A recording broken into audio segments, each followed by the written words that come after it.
be surprised to learn where some of these actors grew up. One of them felt like an imposter in his own family, and another got attacked by the KKK. If you want to know more about that, then here are the shocking childhoods of the Flash cast true fans must know about. Let's dive right into it, shall we? Number 10. Keenan Lonsdale felt like he was not part of his family. This is it. The day the greatest upset in speedster history goes down. Wally. Man, this isn't about winning or losing. As you may already know, Lonsdale recently came out and he said that he's homosexual. Opening up to the interviewer about his childhood and all of the hardships he had to go through, Keenan said that he never wanted to be a burden. He just didn't want to bother other people. The actor said that he always feared being a bore or being annoying to someone.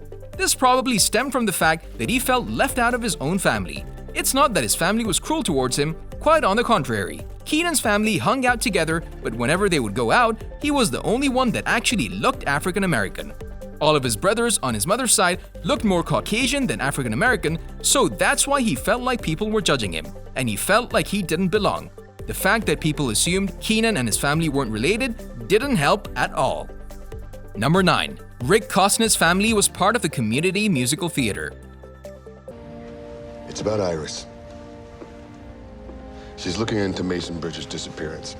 We can't let that. Remember Eddie Thawne from the first season of The Flash? He was the one that sacrificed his life to save Barry Allen from Eobard Thawne, who was also one of Thawne's ancestors. So, killing himself meant that Eobard would also cease to exist, but enough about Eddie, let's talk about Rick's childhood. You see, Rick was born in Chegutu, Zimbabwe. That's right, this Zimbabwean actor was raised on a small farm in the town. There, his family partook in the community musical theater there. This is where the acting bug bit Rick, and from that day forward, he wanted to become an actor more than anything else in the world. Number 8. Carlos Valdes was born in Cali, Colombia.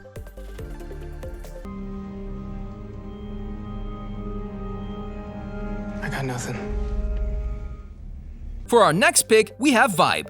Now, even though Carlos's origin isn't that surprising, we always thought he was actually born in the US of A. But it turns out he was born in the city of Cali in Colombia.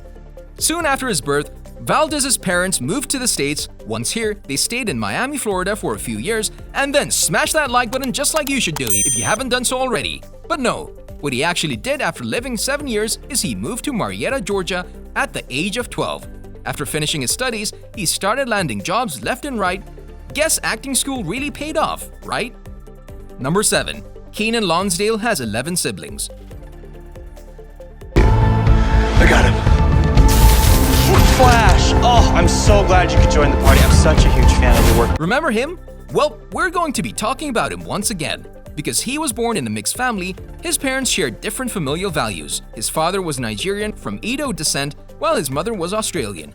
Being born and raised in a household with 13 more family members takes some getting used to. Lonsdale didn't really mind having a large family, it's just that he had learned to share everything and respect the privacy and opinions of others. He seems more close to his mother than he does his father. Number 6. Jesse L. Martin was born 2 months premature. He trusted me, Joe. I let him down. Ah yes, can you imagine Barry Allen's stepdad being just a little baby? Well, we had to imagine it when we heard that he was born 2 months premature. His date of birth was January 18, 1969. He was supposed to be born somewhere in mid-March of that same year. After a rough start, Jesse had another problem at home. His parents didn't really love each other. They wound up getting a divorce and his mother eventually remarried. Now, it's fun to note that Jesse actually took the last name from his stepdad and not his real dad. He must have really liked the guy, or maybe he did it to have a more memorable name in showbiz. Number 5. Teddy Sears has a degree in business management. Here, put these on. We need to talk. We all know him as Hunter Zolomon, one of Barry Allen's arch nemesis. He was the most evil character on the show, and he was played by 43-year-old actor Teddy Sears. And Teddy didn't even think about becoming a successful actor. It just kind of happened for him. Now, we do understand that this is not the actor's childhood, but it's related to his formative years, so we decided to mention him here.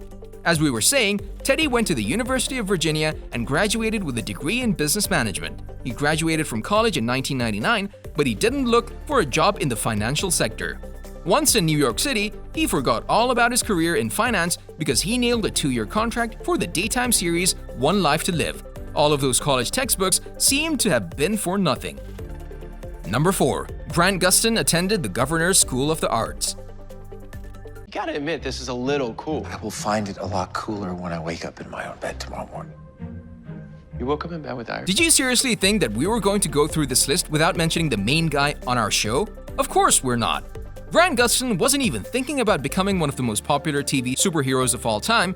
He was more of an artistic soul. That's why, during high school, he attended the Governor's School for the Arts for Musical Theater. After his high school graduation, Grant decided to focus even more on his singing and dancing career. He even attended the BFA Music Theater program at Elon University. Knowing all of this, it's not surprising that he got his first major role in the TV show Glee.